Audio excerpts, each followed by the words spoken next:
Bonsoir Lucille. Bonsoir David, bonsoir à tous. D'abord, tout simplement, quelle est cette base ? Eh bien, la voici, cette base aérienne de Creil. Elle se situe dans l'Oise, précisément à une quarantaine de kilomètres au nord de Paris. Elle s'étend sur un peu plus de 4 km². Elle accueille des branches ultra sensibles de l'armée, non plus des avions de chasse, ça c'est terminé, mais par exemple la direction du renseignement militaire, la fameuse DRM, dépositaire de tant de secrets d'État, mais aussi le centre d'observation des satellites qui collecte toutes les images prises depuis l'espace sur les mouvements des armées étrangères ou les implantations des batteries anti-aériennes. Eh bien, on apprend donc que tout comme la base des sous-marins nucléaires de l'île Longue, tout comme la base de Mourmelon-le-Grand, elle a été la cible de drones hostiles, comme on dit dans le jargon. Alors on l'apprend aujourd'hui, ce sont nos confrères d'Air et Cosmos qui dévoilent l'information qui nous a été confirmée. Mais cela s'est passé il y a 2 semaines, précisément entre le 24 et le 28 novembre. Tout commence lorsque 6 premiers drones sont repérés en pleine nuit, volant au-dessus de la base.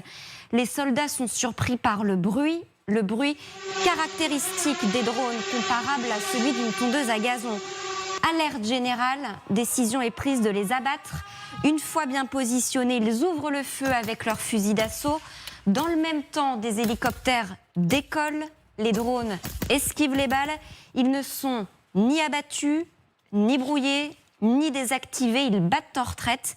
Ils repartent en fait d'où ils étaient venus.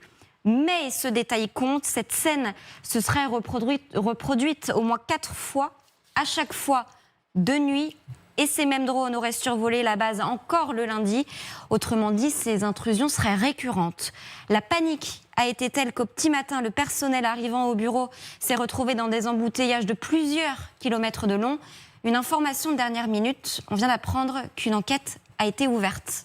Est-ce qu'on connaît la nature, la physionomie de ces drones ? Est-ce qu'il s'agit de drones d'attaque, de drones de renseignement ?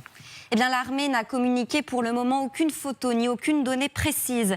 Mais d'après les informations d'Air et Cosmos, ces drones sont des drones à voilure tournante, donc qui reposent sur des hélices. De toute évidence, ce sont des appareils de surveillance, voire de repérage. L'hypothèse privilégiée, c'est qu'au-delà même d'une mission de renseignement, l'objectif était vraisemblablement de faire peur, de déstabiliser. Reste la grande question, qui a fait voler ces drones et sur quel ordre ? Pour les observateurs, la piste russe est évidemment privilégiée. Jean-Marc Tanguy d'Air et Cosmos évoque lui-même cette idée des hommes payés par des intermédiaires plus ou moins directement payés par la Russie, comme ça a été le cas dans l'affaire des Marouges ou encore celle des Cercueils. Merci Lucille. Alors quelques questions au général sur ce plateau. D'abord, tout simplement, est-ce que vous faites le rapprochement d'après les quelques éléments dont on dispose entre ce qui s'est passé à l'île Longue et ce qui s'est passé là à Creil? Et le fait qu'à chaque fois ce soit des bases militaires, ça ne veut pas dire qu'il n'y a pas des drones qui volent d'autres endroits. Mais notre attention est attirée parce que ce sont des bases militaires sensibles. Je parle de l'île Longue. À Creil, c'est un peu différent. Mais je pense que oui, ça attire notre attention. Maintenant, je voudrais simplement faire 2 remarques. La première, bon, pour Creil, une balle que je connais, où j'ai failli être muté en 93, au moment de son ouverture à la DRM et à l'état-major de force, on appelait ça à l'époque, quand ça a été créé après la dissolution de la première armée. Bon, qu'est-ce que les drôles ont pu voir ? Des bureaux fermés la nuit. Et d'autres ouverts, parce qu'il y a une permanence, bien sûr. Mais ce que je veux dire, c'est qu'il n'y a pas de choses sensibles comme ça. Visibles à l'œil nu ou avec un appareil photo ou une caméra. Et donc je pense que, comme à l'île Longue, le but, et il est atteint aujourd'hui, c'est de nous inquiéter, de nous déstabiliser. En mettant ça en scène, naturellement c'est repris, pas seulement ici, mais par les médias, et du coup tout le monde est inquiet. Est inquiet parce que des bases sont survolées, mais est inquiet aussi parce qu'on n'a pas d'informations.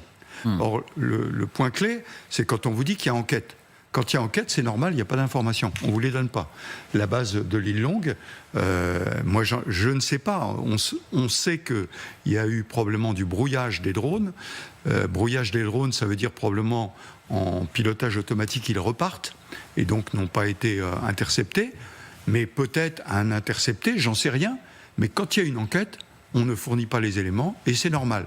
Mais ceci étant, dans la guerre de la communication, parce que nous sommes dans une guerre de la communication, eh ben, ceux qui font ça gagnent des points, parce que des sites militaires sont survolés par des drones, et on n'arrive pas à savoir, et on ne sait pas, donc c'est de plus en plus inquiétant.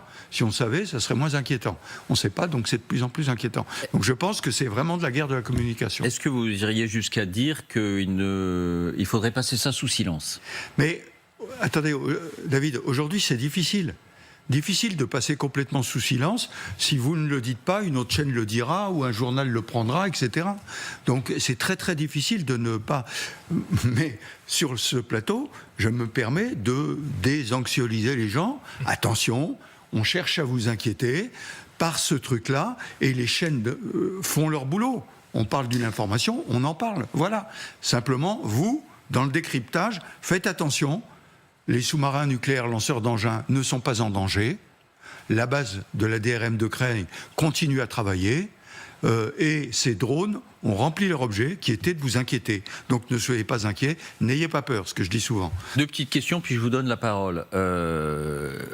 On repère ces drones, on tire sur ces drones sans arriver à les toucher. Ouais. Certains, et nous-mêmes profanes en la matière, pourrions se dire, tiens, on a des fusils assez précis, comment ça se fait qu'on n'arrive pas à les toucher? Alors, deux choses.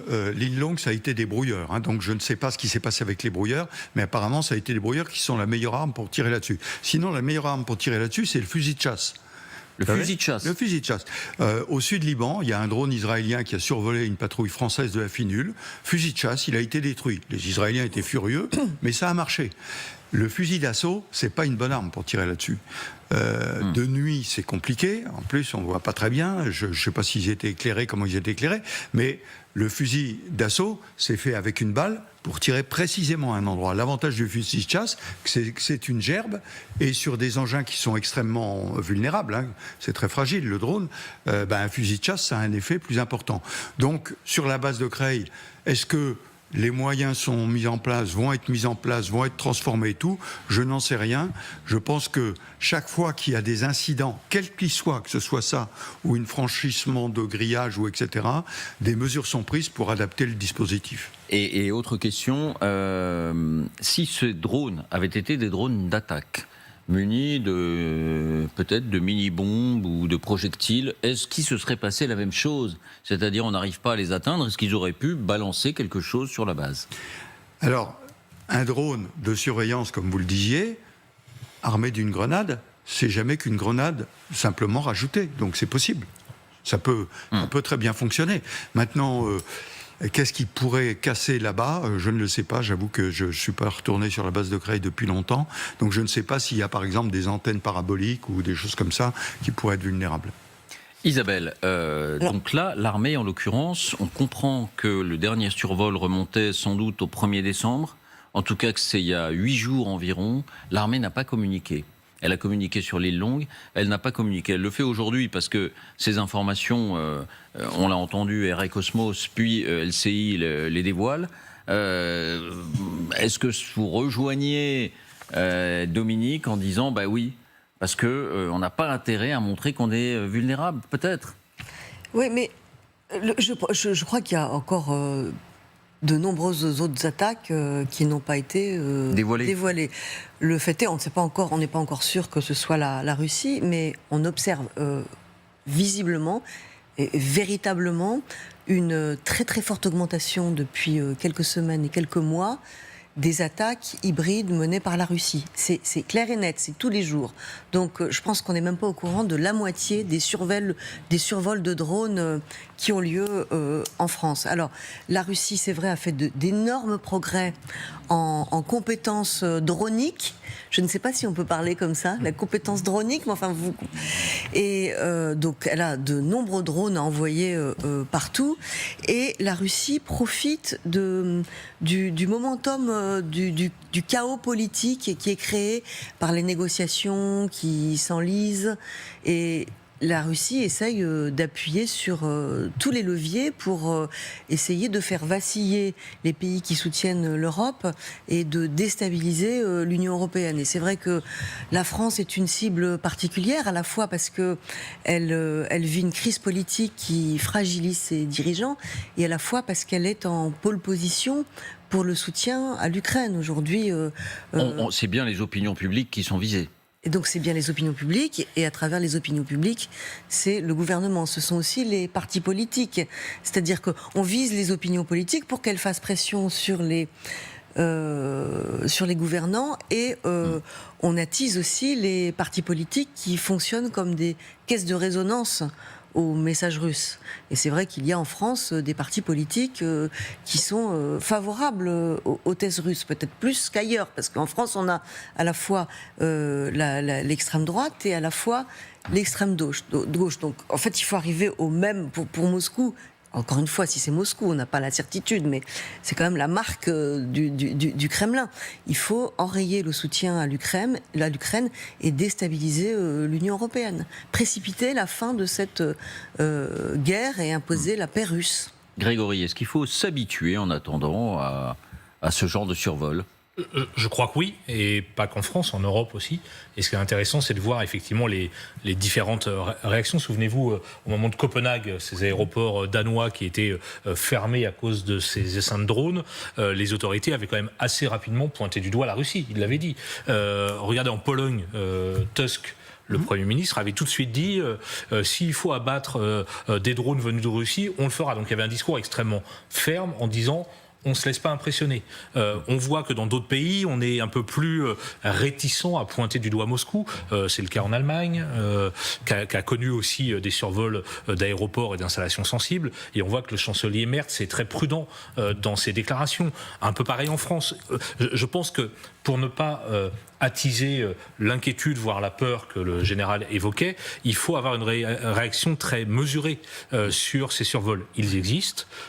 C'est très probablement des méthodes venues de Russie. Alors, est-ce qu'ils ont recruté des personnes sur le sol français et pour quelques milliers d'euros, on leur dit allez faire voler des drones. Comme ça s'est passé encore une fois dans diverses opérations récentes. Voilà. Donc la signature semble être russe, mais je pense qu'il faut réagir avec circonspection, être vigilant et effectivement ne pas faire paniquer la population, parce que c'est précisément l'effet recherché. Est-ce qu'on ne peut pas être surpris malgré tout que des installations aussi sensibles ne soient pas davantage préparées ?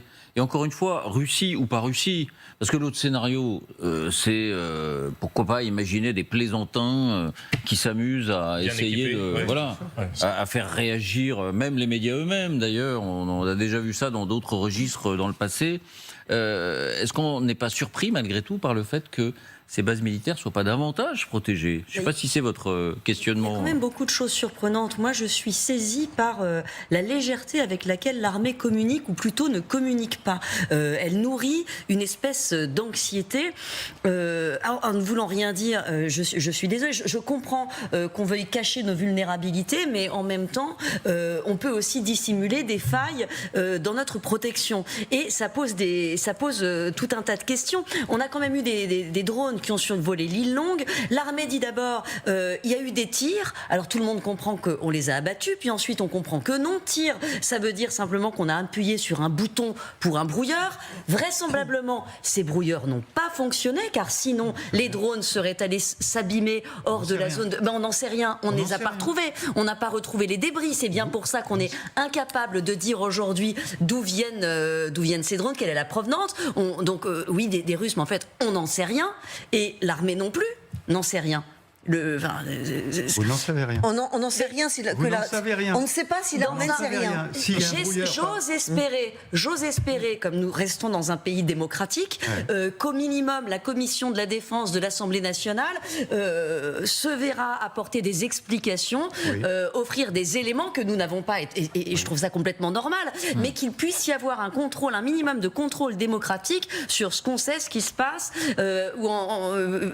parce que là, c'est quand même très obscur, et ça nourrit bien sûr l'anxiété. Vous pensez que l'armée devrait s'habituer d'une certaine manière à communiquer dès lors que le constat est fait pour dédramatiser? Et juridiquement, il ne faut pas. À partir du moment où vous avez enquête, les éléments que l'armée possède sont fournis aux enquêteurs. Et pardonnez-moi. Pour rappeler que c'est une enquête de justice. Hein, oui, bien sûr. Et pardonnez-moi, c'est pas comme les enquêtes de police où tout le monde sait avant le juge les éléments de l'enquête. Non, mais ils ont communiqué vendredi sur le cas de l'île Longue. On sait qu'ils n'ont pas retrouvé, qu'il n'y a pas d'éléments. On le sait. Ils ont dit que les systèmes de brouillage avaient fonctionné et que les éléments d'enquête, c'est quoi? Où sont passés les drones, par exemple? Est-ce que les radars du coin savent où sont passés les drones? Ça, ils ne vont pas le communiquer. Ils ont dit que non. Ils ne vont pas le communiquer. Non, ils ne vont pas le communiquer. Il y a enquête, non, ils n'ont pas dit que non. Pour l'île Longue. Ils ont dit, et pour l'île Longue, ils ont dit qu'il y a des brouilleurs qui ont fonctionné, que la détection et la protection s'est mise en route. Point. Terminé. Après, est-ce que les drones sont partis par là, sont tombés, sont pas tombés, etc. On n'en sait rien. Mais pardon, vous pensez qu'on le sait et qu'on ne le dit pas, pour diverses raisons, peut-être qui tiennent à une forme de confidentialité? Ou est-ce que vous pensez que ces drones ont pu partir, s'échapper, sans qu'on sache où ils sont allés? Très honnêtement, je n'en sais rien. Je dis simplement que s'il y a des éléments, ils sont fournis aux enquêteurs et ne sont pas fournis aux médias.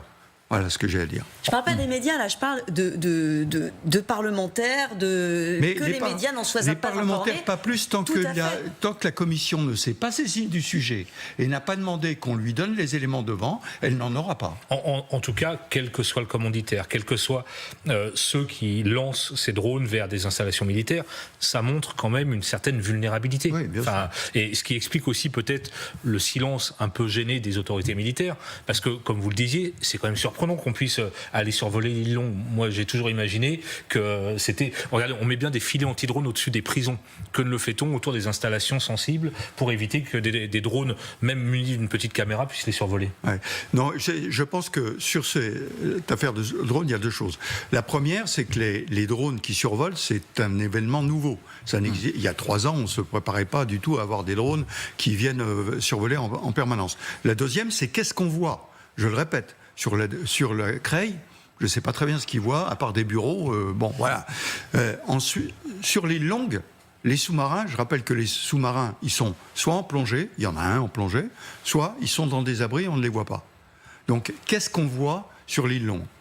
Je ne vais pas vous donner les éléments. Installations entre guillemets portuaires. Oui, exactement. Donc, je pense encore une fois sur le fait que ces actions sont faites pour inquiéter, et c'est de la guerre de la communication pour montrer, vous avez vu, vous dites que vous avez des sous-marins nucléaires dangereux, mais attendez, ça sert à rien, regardez, on est capable de les survoler.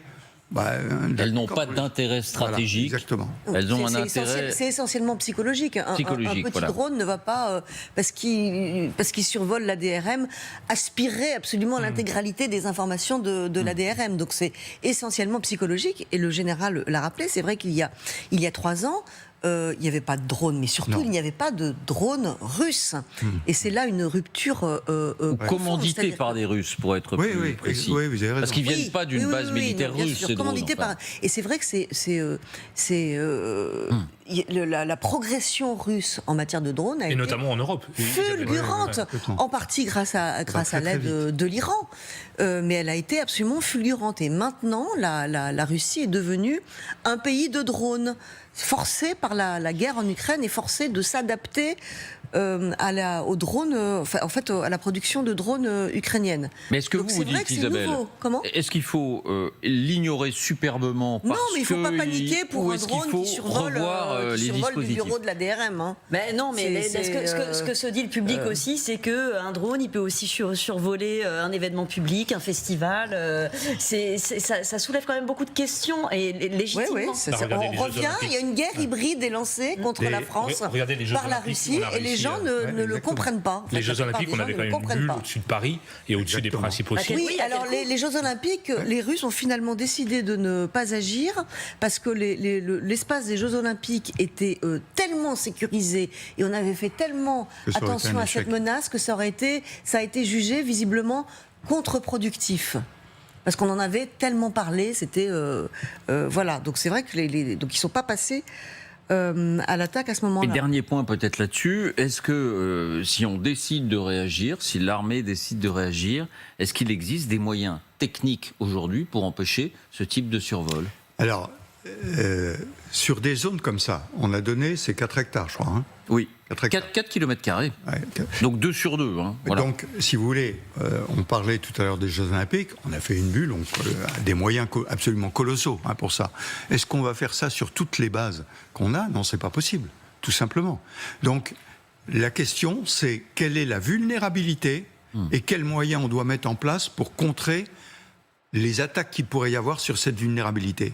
Si c'est des survols de bureaux, est-ce que ça vaut le coup de dépenser des sommes folles pour protéger ça? Sur l'île Longue, je n'en sais rien, mais vous voyez, il faut vraiment... Parce que maintenant, comme vous le disiez, des drones commandités par la Russie, pas forcément les Russes qui les ont envoyés, mais comme les mains rouges, vous savez, on paye un type, et puis il va avec un petit drone, il va prendre des photos, il est content, vous avez vu, j'ai rempli, vous me signez le chèque et vous me l'envoyez. Là, il y va avec 6 appareils, quand même. Oui, donc c'est quand même une petite organisation. Non, mais attendez, aujourd'hui, des gamins, les 6 trucs, ils vous font ça tous les jours. Tous les jours. Il y a 3 ans, ça n'existait pas. Donc voilà, il faut bien mesurer la vulnérabilité, voir quels moyens mettre en place, et je suis convaincu qu'on mettra les moyens en place, mais on ne peut pas mettre des moyens partout. Il y avait aussi des survols sur Mourmelon. Alors, je suis allé à Mourmelon, vous voyez l'intérêt d'aller survoler Mourmelon. Il n'y a pas d'intérêt stratégique là. Mais non, où la gare de triage, dans laquelle il y avait des Leclerc, la belle affaire. Je veux dire, le Leclerc, vous le prenez en photo partout, y compris le 14 juillet. Donc je vois pas très bien l'intérêt. Donc vous voyez, il faut vraiment arriver à poser, et surtout, encore une fois, n'ayez pas peur. Voilà, et je rappelle, pour ceux qui voient ces images, de bien lire ce qui est indiqué explicitement. Ce sont des images générées par l'intelligence artificielle. Ce n'est pas une scène qui a été saisie sur le vif. Ces images sont de plus en plus réalistes. Donc voilà, il faut malgré tout le signaler à toutes fins utiles. Merci beaucoup, on en saura sans doute plus dans les prochaines heures. Merci Dominique, merci Grégory et merci à vous Isabelle de nous avoir éclairé sur ce sujet.